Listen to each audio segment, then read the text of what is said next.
Imagine being a child, living in fear every day. Imagine being torn between two worlds, two identities.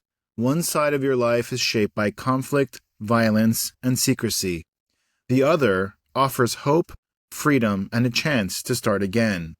This is the story of Adiel, a man who was born as Mahmoud in Gaza, outwardly a Muslim, but carrying a secret deep within, his Jewish heritage. This secret would shape his life, lead to his escape, and transform his future forever. His journey is one of survival, resilience, and the fight for identity. Adiel's story begins with instability. Born in Nahariya, Israel, to a Jewish mother from Ashdod and a Palestinian father from Rafah, his early years were marked by constant relocation. His father, wanted by Israeli authorities, frequently moved the family from one place to another. We never stayed in one place for long, Adiel recalls. We moved from Jaffa to Ashkelon, then to Rachat, Egypt, and eventually Gaza. My father couldn't settle because he was always involved in illegal activities and was wanted by the Israeli security forces. In Gaza, I was Mahmoud, Adiel says. We lived in a house with goats, chickens, and simple comforts. Some days were peaceful, playing on the beach, eating good food, but violence was always present.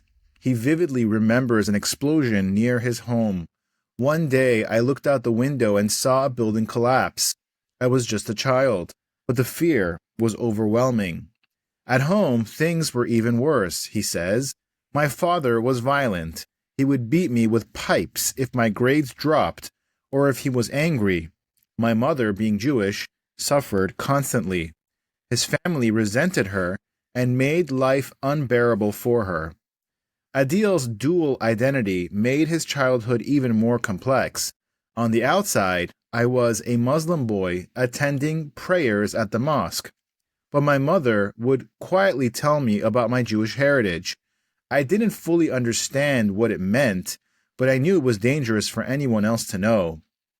In 2010, when Adiel was 7.5 years old, his mother made a life-changing decision.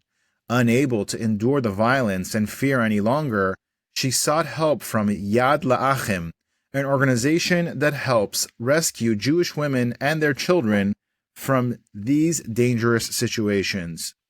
It happened suddenly, Adiel recalls. One day, my mother said, "We're leaving now." She grabbed us and we ran to the Erez checkpoint. The escape was fraught with tension. Hamas guards didn't want to let us through. I remember my mother ripping off her hijab as we ran.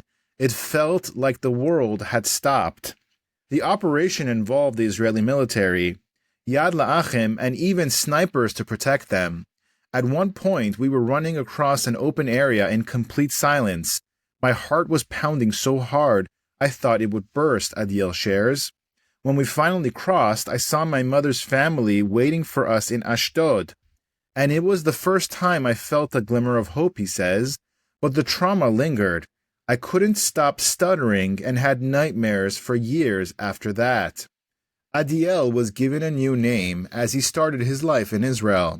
My mother named me Adiel, leaving Mahmoud behind. It was a way to start fresh, he explains. The cultural transition was stark. Adiel went from a life shaped by Islam to studying in Chabad institutions. I didn't even know who the Lubavitcher Rebbe was when I first arrived, he says.